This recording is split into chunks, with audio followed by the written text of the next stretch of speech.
Hello mga kamama! So for today's video, try kong magtagalog mga kamama ha, so huwag nyo akong pagtawanan.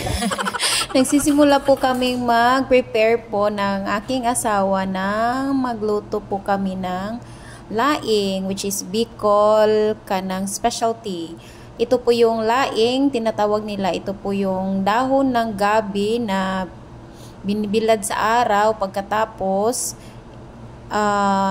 kung ma-dry na siya, ready na po siyang lutuin for laing. So, ito na nga, nagpe-prepare po kami bago magluto.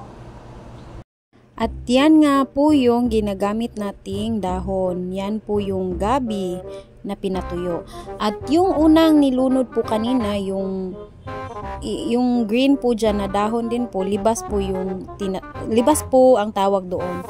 At ayan na nga po, nilunod na ng asawa ko yung dahon ng gabi. At saka po pagkalunod nga po pala ng dahon, wag mo po masyadong sa Bisaya, ukayin. Ukayon, wag. Dili siya pwede ukayon ug maayo.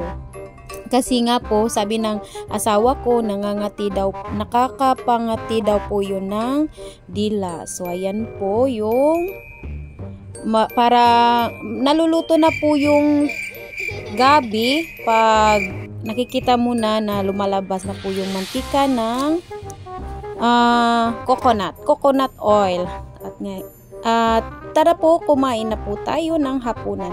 Late na nga po kaming natapos magluto mga kamama kasi nga po medyo around almost 6 o'clock na siguro po yata kami nakauwi niyan. Kasi nga po, nag-date nga po kami sa merkado, bumibili ng mga lamas. Ano nga po yung lamas sa Tagalog? Basta mga gulay at saka mga sangkap. Yun po yung binibili namin doon sa open market.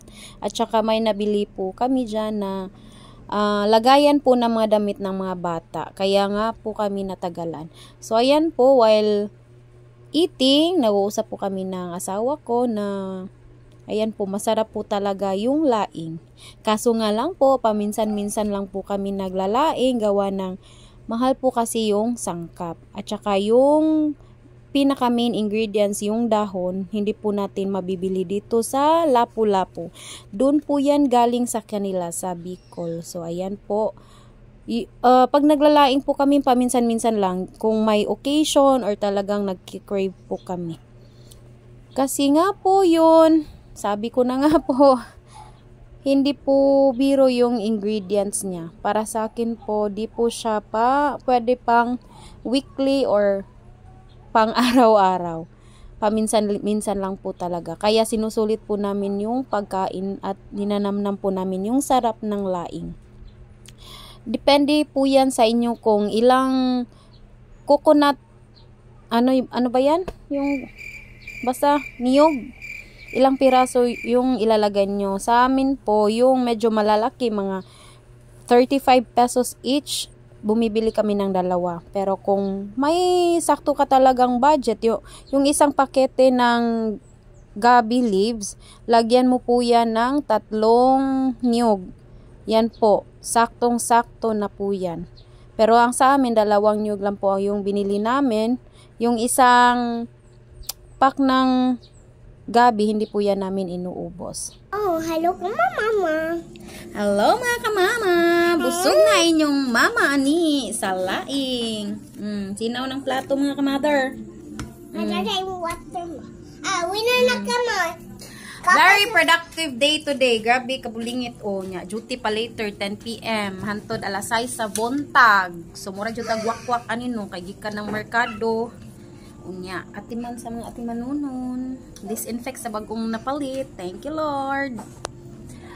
Uy, nagsudan og laing. So, thankful and blessed. Very full ang tummy. Oops. Tagsarami maglaing mga kamother kay naku kay gasto. Nya among dahon kay tinipid kay syempre from Bicol wala tay dahon diri makuha sa Cebu. So tagsara gyud siya kung mag-crave and na ay birthday celebrations and kay wa man tay tug utaw taog nagutaw tuog si kwati Gamay na lang. Pa, dagdag sa dugo. Si Kwati niya, gisagulan ng milk. Ha? Una pa dito sa kwartong mama. Namalitmig. Daghang fruits ganiha mga kamother kay nakasave mi kay nga tumig merkado. Ang kilo sa rambutan kay 50 ra ang palit, then mangustin 50 ra sad, and lansunis 80 pesos. So kung imo siya mapalit dool ra nearby sa ato ang mga kuan, mahal kayo ang lansunis dag 100, 120, ang rambutan 80, dayon ang mangustin kay 100 sad siguro.